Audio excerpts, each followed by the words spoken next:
Votre invité à présent dans la grande interview en direct sur Boursorama, c'est François Asselin, le président de la CPME. Bonjour. Bonjour. Merci d'être avec nous sur Boursorama.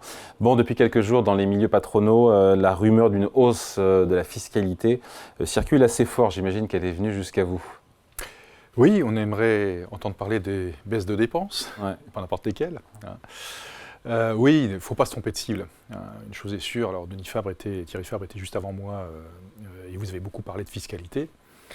C'est vrai que vu l'ampleur des déficits de notre pays, pour résorber cette ampleur de déficit, simplement résorber le fait de nourrir la dette, déjà. Pas de la résorber, mais le fait de nourrir la dette. Il faut faire appel à une assiette extrêmement large. C'est-à-dire qu'on peut toujours vouloir taxer les grandes entreprises, les revenus, etc.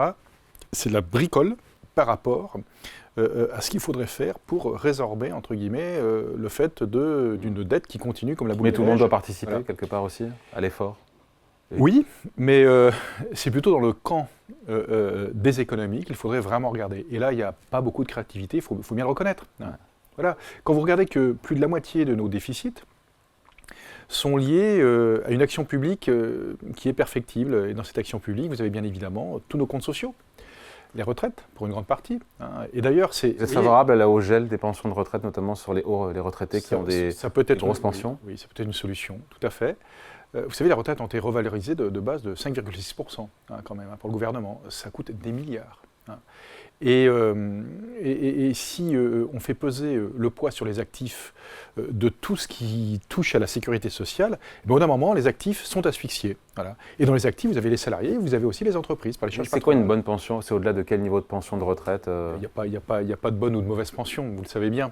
C'est par rapport, entre guillemets, aux fruits de toute sa vie professionnelle qu'on a pu avoir, d'avoir une Comme retraite. s'il fallait geler À partir d'un pensions. moment, écoutez, là, effectivement, ça pourrait être progressif. C'est-à-dire que quand on ne toucherait pas aux petites pensions pour peut-être geler les pensions un petit peu plus élevées. C'est pas moi de répondre à cette question, mais c'est un des leviers. Quand vous regardez, par exemple, l'inflation au niveau des arrêts maladie de courte durée, quand vous regardez que, suivant que vous êtes actif dans le secteur public, dans le secteur marchand, le secteur privé ou indépendant, le nombre de jours maladie est inversement proportionnel. Donc, ce que vous nous dites, Pourquoi ne pas mettre 3 jours de carence, par exemple? Voilà.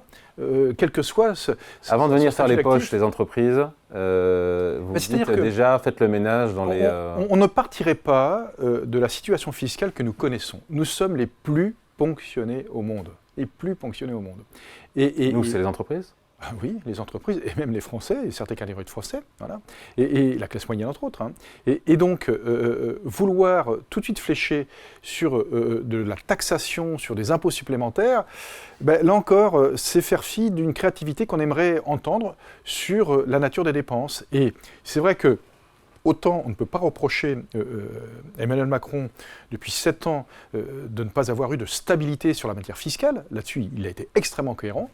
L'énorme trou dans la raquette de l'action d'Emmanuel Macron, c'est de ne jamais avoir eu on va dire, de réforme stratégique sur l'action publique. Voilà. Et c'est là le bât blesse. Voilà. Et c'est ce dont on souffre aujourd'hui. Vous attendez anxieusement les options fiscales de Michel Barnier, qui consulte encore aujourd'hui en vue de la formation, nous dit-on, d'un gouvernement très rapidement.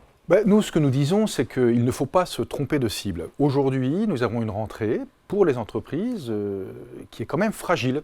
C'est-à-dire que depuis la dissolution, lorsque vous perdez la visibilité, lorsque vous perdez la stabilité, eh bien, c'est une réaction tout à fait normale, humaine. Vous vous mettez en mode pause.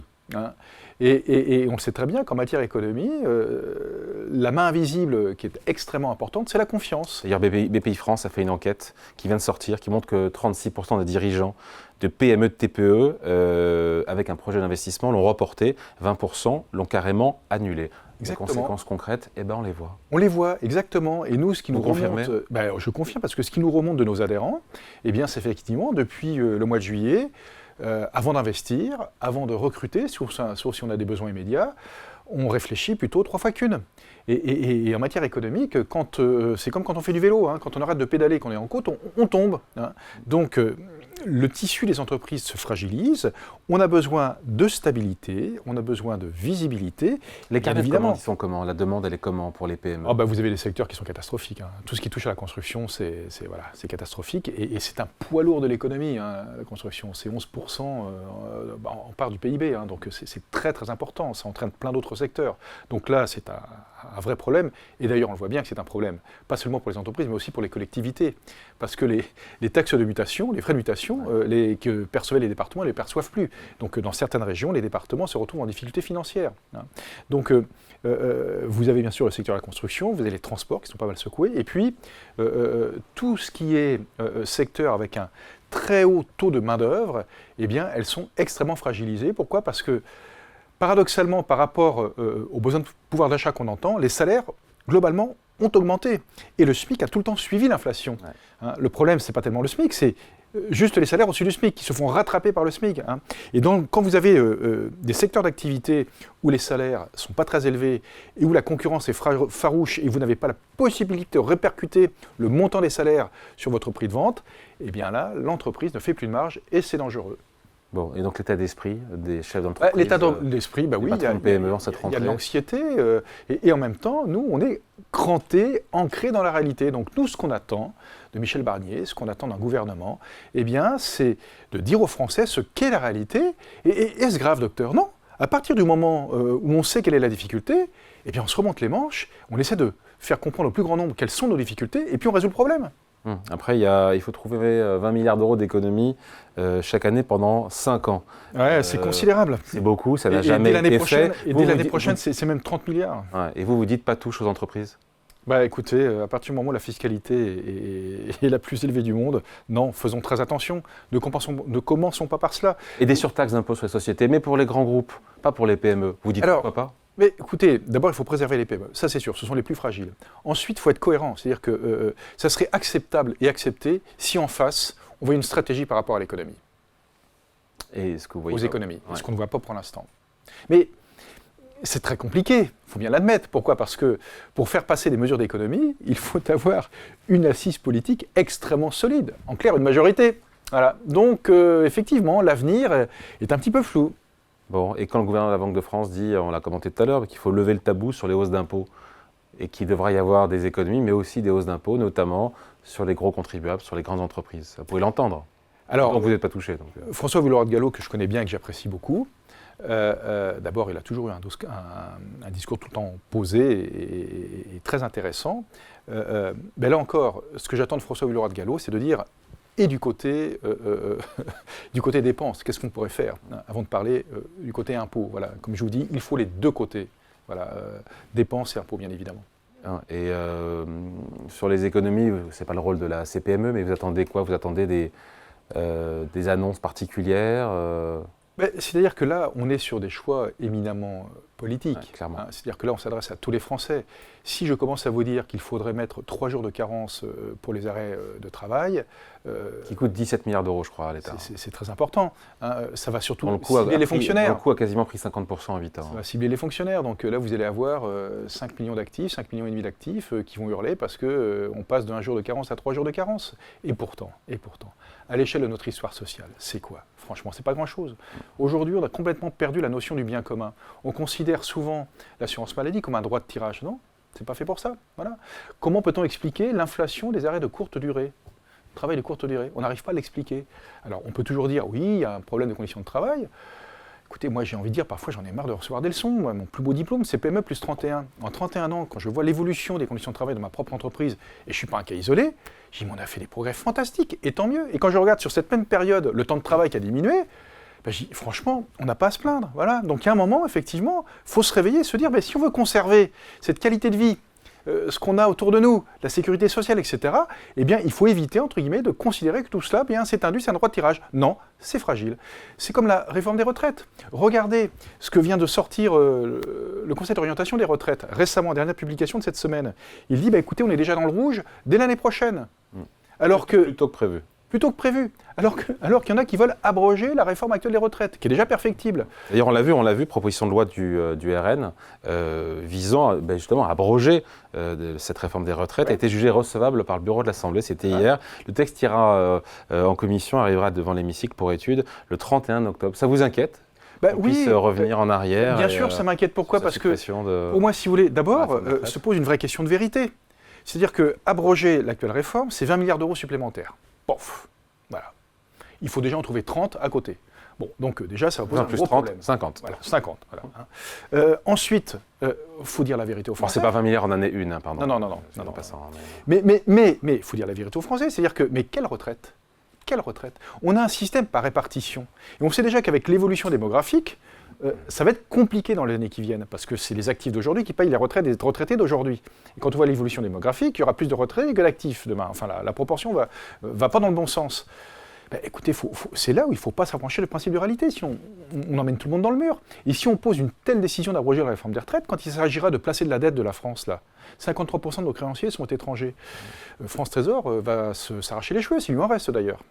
Voilà, donc si vous voulez, c'est là où parfois, nous, chefs d'entreprise de PME, qui sommes ancrés, crantés à la réalité, on ne comprend pas que certains puissent vivre dans un monde parallèle. C'est vrai. Je pense au crédit d'impôt recherche, je pense aux économies, pour montrer que les entreprises, elles aussi, peuvent mettre la main, entre guillemets, à la poche, ou en tout cas contribuer. Le crédit d'impôt recherche, qui coûte quoi, 5 ou 6 milliards d'euros 6 milliards d'euros. Par an. Certains disent que c'est parfois dévoyé par des grands groupes et que les PME ne le touchent pas assez. Est-ce qu'il n'y a pas, encore une fois, une politique, il y a la politique pro-business qui a été menée, est-ce qu'il n'y a pas une politique pro-PME? Est-ce que c'est ça aussi que vous attendez, François Asselin, de la part de Michel Barnier, qu'il aide les PME, ou en tout cas qu'il évite de vous compliquer trop la vie? Vous avez en France 1 900 000 entreprises qui ont au moins un salarié, vous avez 1500 grandes entreprises. Donc vous vous rendez compte que... c'est vrai que le tissu des PME, c'est combien de PME et combien de salariés? Alors, vous avez 1 900 000 entreprises qui ont au moins un salarié. Ouais. Donc au moins un salarié. Et vous en avez 1500 qui ont plus de 1500 salariés. Ouais. Donc, c'est-à-dire que les entreprises qui sont en dessous de 1500 salariés, c'est déjà une belle entreprise, une entreprise qui a plus de 1000 salariés, c'est 99% du tissu économique. Ce sont les ETI, ce sont les PME, ce sont les TPE. Voilà. Donc, c'est la moitié de l'emploi salarié. Elles émaillent dans tout le territoire. Donc, celles-ci, effectivement, il faut en prendre soin, c'est essentiel. Hein. Et ce qui est un petit peu... Et ça n'a jamais été le cas, quelque part. On a toujours fait... Est-ce que les politiques économiques des gouvernements étaient souvent centrées aussi sur les grandes entreprises et pas assez sur le tissu économique des PME? Alors, moi, je ne dirais pas les choses comme ça. Je dirais qu'il y a... C'est une question. Oui, non, mais c'est une question, ouais. Je dirais que j'ai toujours beaucoup de bienveillance par rapport à ceux que je représente. C'est-à-dire que moi qui représente les PME, je suis toujours bien reçu, bien écouté. En revanche, on a perdu la culture PME, comme on a perdu la culture paysanne, si vous voulez. C'est-à-dire que quand, par exemple, on veut toucher à la flat tax, le prélèvement forfaitaire libératoire de 30%, mais ça touche énormément d'entrepreneurs, et des petits entrepreneurs, parce que c'est souvent la récompense d'une année pas trop mauvaise pour l'entrepreneur. Voilà, c'est sa rémunération, voyez. Donc on veut toucher à ça, qu'est-ce qu'il va y avoir? Il va y avoir des solutions d'évitement de cette flat tax. Quand François Hollande avait supprimé le même dispositif qu'a remis en place Emmanuel Macron, avec Bruno Le Maire, eh bien, les recettes des dividendes ont complètement chuté dans notre pays. Quand on a remis la flat tax en place, les recettes de la flat tax ont été multipliées par 2 par rapport à l'ancien système. Donc c'est pour ça que si vous voulez vouloir bricoler avec les impôts, il y aura des conséquences dans l'orientation qu'en feront ceux qui ont les moyens d'investir ou pas. Voyez ? Donc c'est là où je dis, il faut faire attention. Et une PME, souvent ce qu'on oublie, c'est la personne physique, le chef d'entreprise, lié avec la personne morale, l'entreprise. Les deux sont intimement liés. Et quand vous commencez à toucher à l'équilibre de l'un, vous allez ébranler l'équilibre de l'autre. C'est pour ça que cette histoire de flat tax est loin d'être anodine. D'autant qu'on ne sait pas ce qui pourrait se passer. On parle de réaménager la flat tax à 30%, de l'augmenter de 5 points comme vous le voudrez le modem. Voilà.